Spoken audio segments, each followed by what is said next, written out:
रामकृष्ण हरी.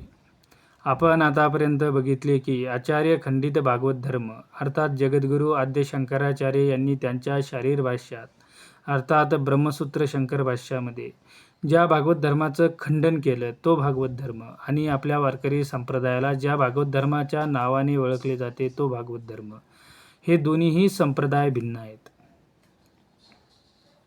मग आपल्या वारकरी संप्रदायाला भागवत धर्म का म्हटले जाते? त्याचे कारण आपला वारकरी संप्रदाय हा वैष्णव संप्रदाय आहे. भगवान पांडुरंग हे जे आपले उपास्य दैवत आहे ते भगवान श्रीकृष्णाचेच रूप आहे. आणि आपल्या पंढरपूर क्षेत्राला दक्षिण द्वारका असे म्हटले जाते. त्यासंबंधी एकनाथी भागवतामध्ये एक प्रमाण आहे.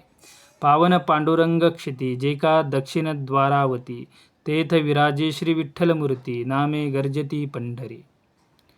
तात्पर्य काय?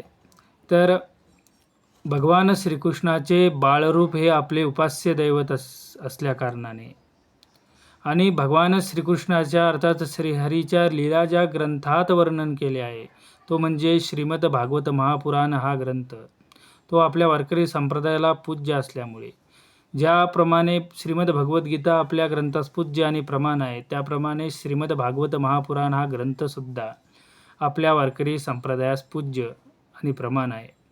आणि त्याचमुळे आपल्या वारकरी संप्रदायाला भागवत धर्म किंवा भागवत संप्रदाय असेही म्हटले जाते. धन्यवाद. रामकृष्ण हरी.